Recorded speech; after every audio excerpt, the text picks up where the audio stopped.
A professor and political novice, now a world leader. Tunisians celebrate after a conservative outsider wins the presidential election. Can the man who calls himself incorruptible end corruption at home?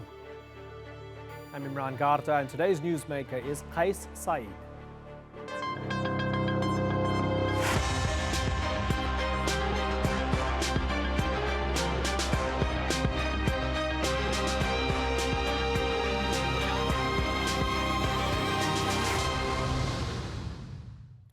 Before the Tunisian election, few people knew who Saied was. The retired academic used to spend his days giving lectures about law. But then, with little financial backing and no political party behind him, he decided to run for president. He's promised to build a new Tunisia connected with voters, especially young ones. About 90% of people under 25 years old believe he's the one to turn the country around. It won't be easy, though.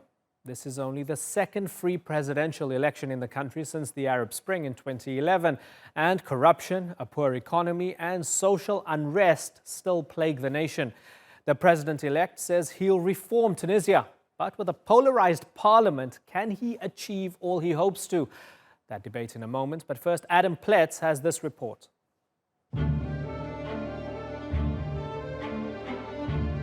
Conservative academic Saied won a landslide victory in Tunisia's presidential election on Sunday. He took 73% of the vote, with exit polls suggesting 90% of young people cast their ballots for him. Saied was one of the legal experts who drafted Tunisia's post-Arab Spring constitution, adopted in 2014. He ran as an independent, and until his presidential campaign, he was relatively unknown. His dour demeanor, straight-talking style, and aversion to rallies and advertising led to Saied being nicknamed Robocop. Dear fellow citizens of this great country, today you chose freely, and more importantly, you honor the revolution by giving it new meaning. Saied's competitor in Sunday's runoff was media mogul Nabil Karawé. His Heart of Tunisia party came second in parliamentary elections just a week before, but during the campaign, he was in prison on corruption charges and was only released 4 days ahead of the election. In sharp contrast to Saied, young voters nicknamed him Michael Corleone. Calling him by the name of the main character in the Godfather movies was a reference to his alleged corruption. Karawé denies the charges and says his imprisonment gave Saied an unfair advantage. They misled us. They misled our voters because there was no equal opportunity. Today we have that opportunity. Karawé has since admitted defeat. Saied's main appeal is the perception that he is incorruptible. That mostly outweighed concern from young liberal voters about his ultra-conservative views. He advocates the return of the death penalty and the criminalization of homosexuality. He's clean, and we feel that he represents us. Of course, he doesn't have a magic wand that will change everything or fix the dinar overnight, but we feel as though he will stand for what is right, and if he sees something that doesn't seem right, he will stop it and will speak up about it. Some critics fear he will form a partnership with the conservative Ennahda movement. The religious party won the largest share of seats in parliament. I believe, from what we hear, that Saied is supported by Ennahda and has a very close relationship with this Islamist party. There's concern that he may favor Ennahda as president. Saied has accused the political establishment of abandoning the spirit of the 2011 revolution. He says he will fight corruption and decentralize politics. Those policies are hugely popular with the electorate. But without a political party behind him, will he be able to push his reforms through a divided parliament? Adam Pletz, The Newsmakers. Well, joining me now in Paris is Khawla Ben Aicha. She was a member of parliament for the Nida Tounes party, but resigned in 2015 and became a founding member of the secularist Machrouu Tounes. Ahmed Gaaloul is the Tunisian Secretary of State for Sport and a member of the Ennahda Shura Council. And in Edmonton, Canada, is Ahmed Amouri. He's a member of the secular-leaning Tahya Tounes party. Good to have you all on the program. Khawla Ben Aicha, let's begin with you. I know he wasn't your choice, but are you satisfied with Saied as your president? Yeah, it wasn't my first choice within the first tour of presidential elections, of course, but for the second tour, I am satisfied. I am satisfied with Saied. This is what Tunisian people wanted to have as a president, and these are the rules of democracy. So today we have a president. He's meant to be the president of all Tunisians, not a president for a political party or a part of the Tunisian citizens. He will be the president of all Tunisians. The presidency is a very big institution that everybody must also respect. So yes, we are satisfied with these results, and we are really satisfied with this good health of our Tunisian democracy. Ahmed Amouri, you have Khawla, who is also secular leaning just like you, not necessarily supporting Saied, but she feels happy to give him her backing. Are you going to give him your backing as well? I already gave him my backing. It took me a while to choose, to pick and choose, but eventually I supported Saied on social media, and this is the right thing to do for me. I'm against corruption. I'm against anyone who would use people's misery just to get elected. But this support is conditional because it's too, let's say, too nice to be true. So Mr. Saied still has to prove himself. Ahmed Gaaloul, Saied doesn't seem to be Mr. Charisma, and this is not from me, this is from the Tunisian people, but he's definitely Mr. Clean to a lot of them. And is that fundamentally what everybody wanted? They are sick and tired since 2011. The one thing holding back the democracy seems to be corruption, and they decided to go for somebody who's completely clean. Is that essentially what it's all about? Well, it's not only that. I mean, if we could put it in another word, then we could say that Saied is about the will of the people to change, for change. So it's not only Mr. Clean. I mean, he has many faces to show. The main one is, yes, indeed, Mr. Clean, but also Mr. Hope, Mr. Change, the empowering the people. Well, he's one of the rare who said, I don't have a program, I have no promises. All what I will do is to hear what is the program of the people. So, and the will of the people, Ashab we read, I mean, the people want. So we do have let's say, a new message, which will need to be put into a program, and this will be the real work, the real change. Who is the party, whether the president or the government or who is going to bring the real change in Tunisia, and that is a real challenge. After that, we will know who is really Mr. Saied. Okay, Khawla Ben Aicha, as a young Tunisian, somebody who wants change, why would he necessarily be someone who could bring about that change, being a conservative law professor in his 60s? Is there any indication that he's about new ideas or accepting new ideas? I don't think he's bringing new ideas, because all of us are against corruptions.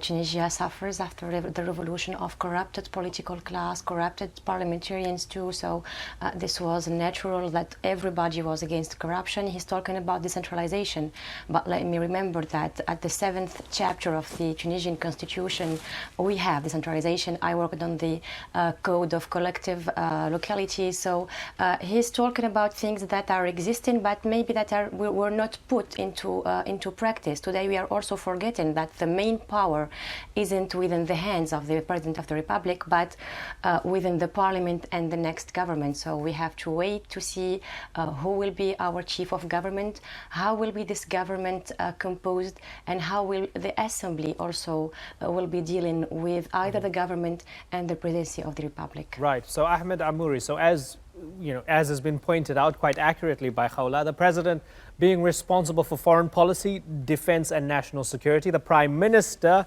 leading the government overseeing domestic policy, and the two of them have this kind of yin-yang relationship, right? But a lot of the power is in the parliament.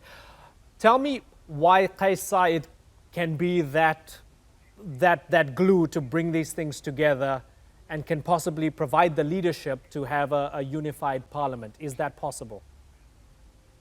Well, that's possible. It depends on how he's going to act. This gentleman is able to provide a lot of moral support or moral authority. He represents law. He represents order. He is bringing a new kind of charisma. And he acts like Gandhi. He looks like Gandhi sometimes. He's humble. Yeah, he's got a very stoic look about him, doesn't he? Yeah. Yes. And he survived cancer, and that's I'm pretty sure about this. So he's able to make like the balance of power shift towards one way or the other. That's what every party is looking for now, because it's a patchwork of minorities in the parliament now. Just to be clear, Ahmed, so when you say, one way or the other, are you necessarily saying Islamists on the one hand and secularists on the other hand, and it sways between the two, or are you talking about something different? I'm talking about the, let's say, it's a hard question to answer, because Tunisian people chose Kais Saied based on his anti-establishment behavior, if you want. So I think we're past that left and right thing. I think it's all about the establishment, who is with the establishment, who is with anti-establishment now. Yeah, and when we got to the run of Ahmed Gaaloul, did Ennahda decide to support him because he was not Nabil Karoui, or did they look at his manifesto and his agenda and decide that this is the man for us because we can principally go behind him?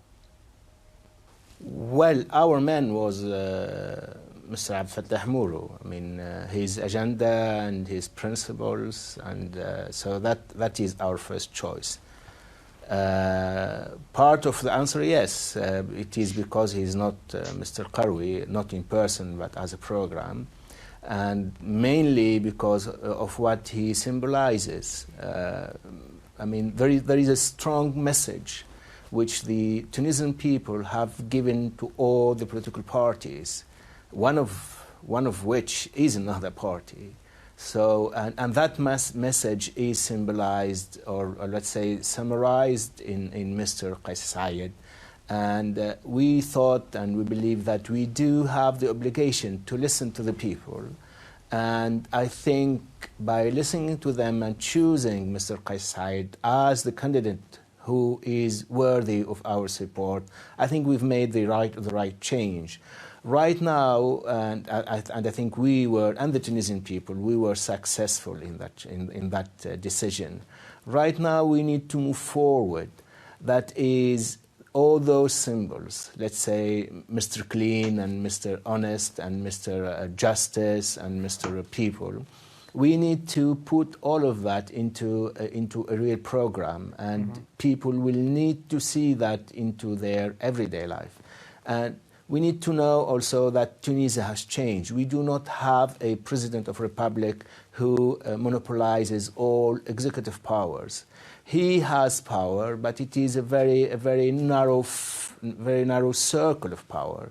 The main executive powers are within the executive power, that is the government. Not even the parliament. The parliament will choose the government, the president of the government. He will choose his members. After he gets the authority from the parliament, he becomes a real center of authority. So the real center of authority is the government, and it will have the duty to bring about a program which will look like or which will mirror what might Kais Saied be. Okay, Khawla, we talk about symbols, and we've had the death of two symbols very recently, Beji Qaid Essebsi, which precipitated, the the new presidential election and so on. And then afterwards, we had the former dictator, Ben Ali, dying as well. We've had a lot of symbolism as Tunisia goes into a new era now. And people would say that the revolution is now in evolution. At what stage are we in now of Tunisia's revolution or evolution? I think we passed by the era of that Tunisia needs a political leader or a president who has a political role. Actually, we are in the era that the president will have a social and economical role, especially after the 8 years of revolution. So we are in a new era, and we hope it will be evolution era, because we really need these economical and social changes to go forward. Okay, and you agree with that, Ahmed Amouri? Well, it depends. It's when I left Alberta to Montreal to run for the legislative campaign, I got an answer from the Tunisian diaspora here, and they were unanimous about it. Like, we all support Kais Saied, and I think there is a reason for that. It's people are getting emotional too. People are fed up with the establishment, and I don't know if it's gonna if this evolution is based on a more pragmatic choice or an emotional one. I'm not even sure about that. Okay, Ahmed Gaaloul, what does Ennahda do now in its evolution as a party? Well, let's deal with the term first of all, whether we are in a time of evolution or revolution. Well, I would say that we are sadly still in a revolutionary time. The expression, the symbolism of Mr. Kais Saied and the masses who's supporting him, part of it is a revolution against what happened, or against the system which is not yet built and established after 2011. So part of what Mr. Kais Saied exemplified is another phase of revolution. But this revolution, with the emotional side of it, it needs to be implemented in a rational program, because what leads people to get out of their homes, to go to the street, to go and vote if they have the ability, and that's why we are lucky here in Tunisia, that because we are still able to vote, we are in a democracy. But what pushes them are their emotions. So those emotions are very important and crucial. We need to understand them. And the message we've got is that they are not happy with us. Even if we would speak about Ennahda party, us as a member, as main party which has participated and governed this country. So right now, our duty is to understand this message and to try to move forward so that the life of people, the everyday people, they will feel that there is a real evolution in their life. And this did not happen as expected, at least, during the last 8 years. I see Ahmed Amouri. That's what we need to do, really. Okay, certainly. I see Ahmed Amouri shaking his head in disagreement. Tell me why, Ahmed. Well, okay, for three things. Why would it take you 8 years to understand what people feel or how people feel? The second thing, your support for Mr. Kais Saied didn't make a lot of difference. He would have won anyway. And a third thing, the real center of authority well, you are part in of Tunisia the system is the with parliament. us, Mr. Let Ahmed, me finish, so please. The real center of authority is the parliament. It's not really the government in this system. Ahmed Gaaloul?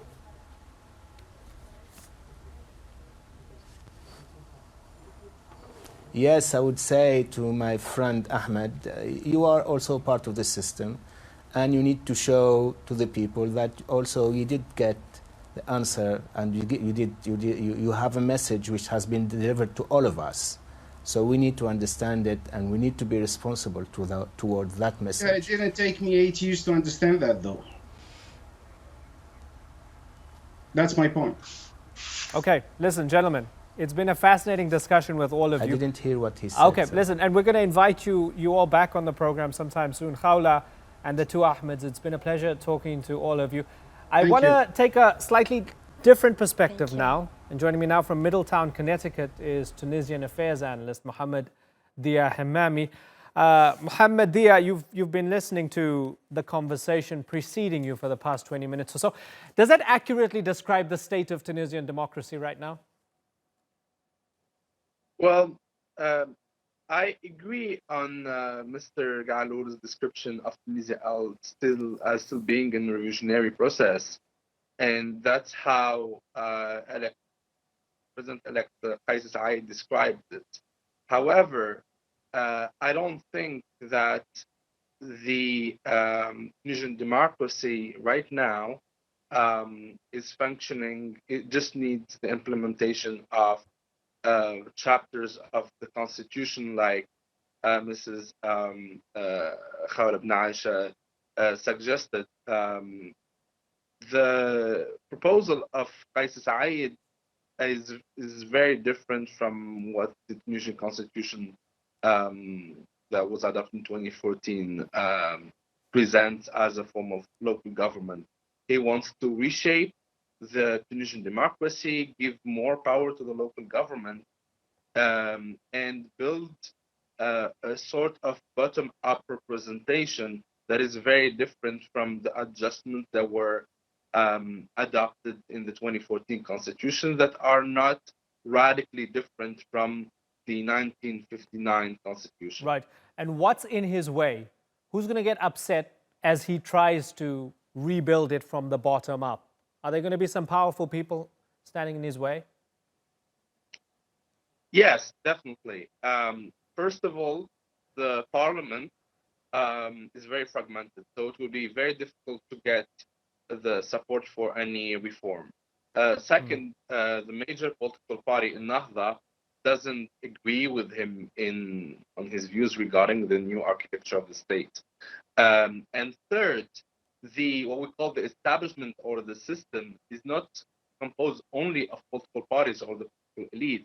The economic elite that was historically constructed in the coast and in the center of the capital, Tounes, also wouldn't be satisfied by a redistribution of power that would include new actors. So he will see definitely a resistance not only from political parties who survived these last elections, but also from other actors who are outside the visible political sphere. And how much time are the Tunisian people going to give the new president and the new parliament to try and implement these reforms?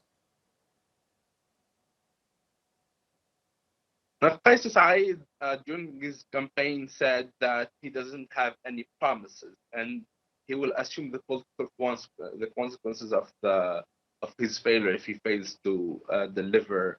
But it's unclear what he means by that. However, I don't think that the Tunisian population will wait until the end of the mandate to express its discontent if things don't go in the way they are right now expecting it to go. We saw since 2011 a continuous rise of the number of protests per year. Last year it reached 9,000 protests, which was not existing under Ben Ali regime. So I wouldn't be surprised that the protests will keep going on as long as radical change, systematic change is not made real. Yeah. Okay. Well, it's been fascinating talking to you, Mohamed Dhia Hammami. Thank you very much for joining us. And just a final little statistic, perhaps, for our viewers here. We've had an Afrobarometer survey, which in 2013 said 70% of Tunisians believed that democracy was the most preferable form of government. That went down to 46% in 2018. It's going to be interesting to see if this election has restored people's hopes in democracy being the best way forward. We're going to have to give the new president, and as he tries to stitch together coalitions and alliances in the new parliament, we're going to give them some time to see how that manifests. But we'll keep a close eye on Tunisia and follow up when we get news from Tunis. Thank you for joining us on this edition of the Newsmakers. It's been a pleasure. Bye-bye.